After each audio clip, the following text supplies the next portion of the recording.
Yes, good evening. And meron tayo dito bagong gagawin. So bali nakaset na to na 63mm basic set. Hindi ko lang sure kung saan gawa. So bali ang gagawin natin dyan, palit tayo ng JBT na crank 5.6. Ayan. Then mag-RC Mini X na ECU. Then sa block na gagamitin natin dyan, JBT pa rin pero 66 na. Then sa head, JBT pa rin. Tapos 36mm na throttle body. And syempre injector. Then check tayo sa gilid. Wala na yung makina niya. Nandito na. Higa. JBT 63mm. Ayan. So pagkakakalasin niya, depende na lang sa inyo kung ano gusto nyo unahin. Pwede nyo unahin itong panggilid. Sunod nyo to. Sunod nyo to. Sunod nyo to. Sunod nyo to. Sunod nyo to. Sunod nyo to. Tapos yung gulong. Ayan. Diba? Tama. Tama. Ayan, natanggalan natin yung magneto. Ang kanyang CVT system. So next natin is yung kanyang head at block. So let's go!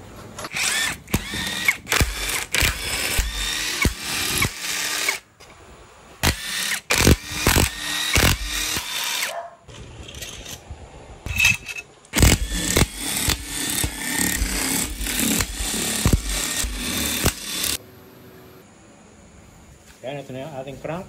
Ayan, nabiyak na. So, bali. Next natin, kakalasin natin yung gear, lahat ng gear, tapos linis na to. It's cleaning time! Brought to you by Sorox Color Save. Yeah. Hindi pa sinesend ni Clinica Moto yung regalo sa atin eh. Kaya tsaga-tsaga muna tayo sa sa Sorox Color Save for the future of the past. Yan. May libre ka toothbrush, may libre ka toothpaste, may libre ka toothbrush, shampoo dye, may libre kang toothpaste, may libre kang may libre kang toothbrush. Yan, nalilisan natin yung ating shell. So, bali tinatanggalan lang natin yung mga sobrang pandikit, yung mga factory glue, factory adhesive, factory gasket maker, factory sheet. Yan. Para sure na ditikit ang ating ilalagay na gasket maker. Then pagkalinis niyan, sabit na rin natin yung crank.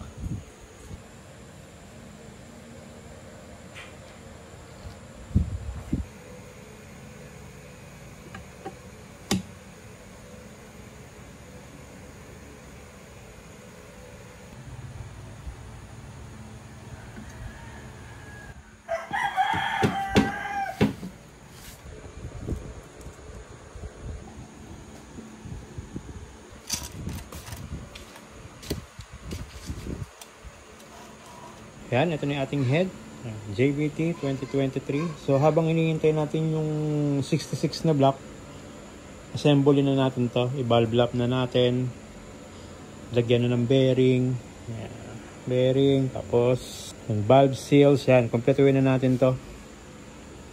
Kasi tentative pa to kung magsi-66 tayo or ibabalik ko yung 63 kasi wala tayong makuha block.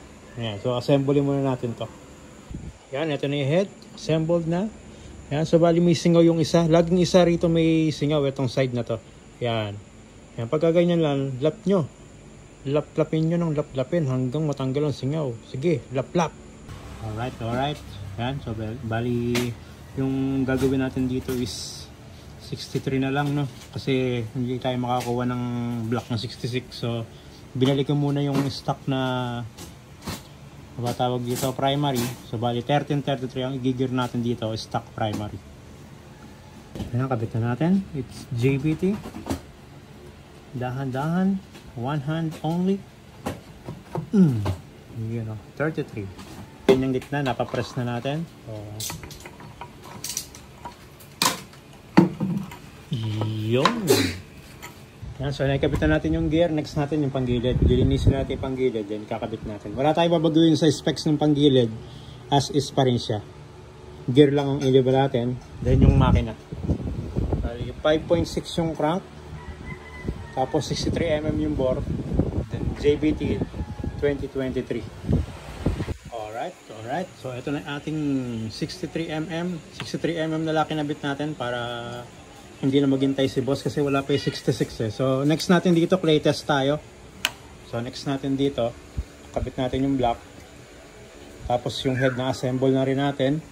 Yan, ito yung kanyang head. Assemble dyan. Yung.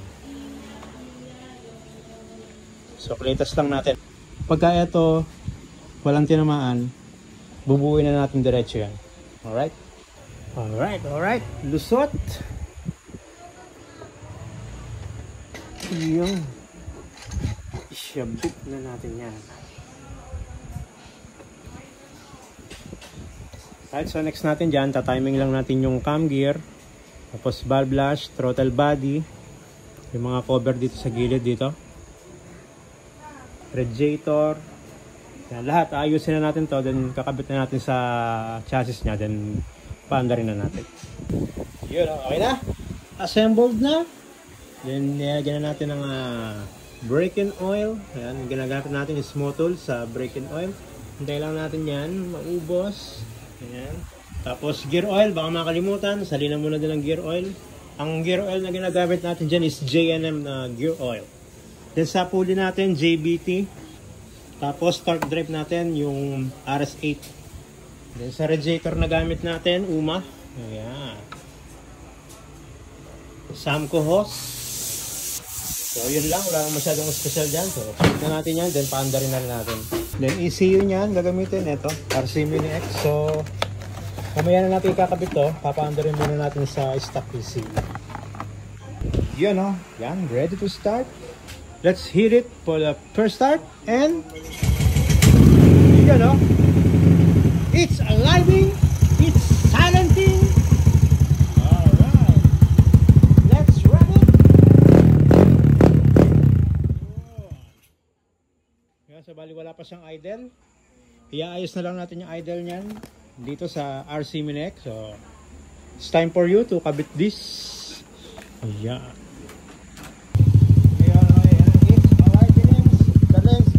Boeing. No ram air. Dahil gabi na, nakalimutan kong bumili. But it's so silencing. No negative shit.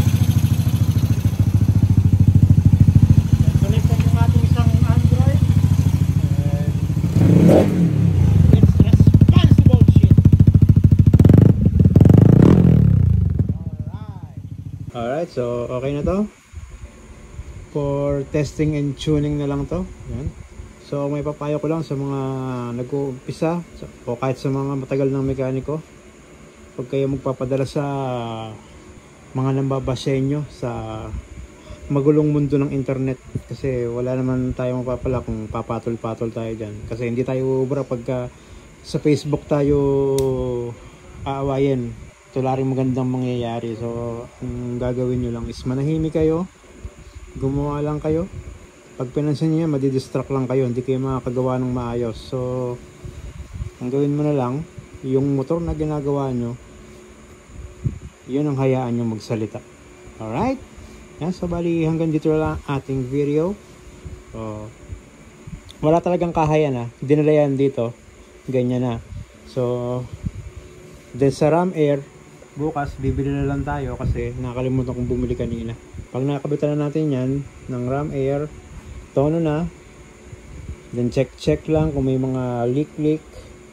Pagka walang leak, okay ang andar, naiayos na yung AFR, ignition timing, pwede na sorry sa may-ari yan. So maraming salamat po ulit, chill lang tayo, and goodbye and good evening. Kung pinapanood mo ng gabi to, good morning. Kung maaga mong pinapanood, good afternoon. Kung hapon, yan. So, thank you and goodbye.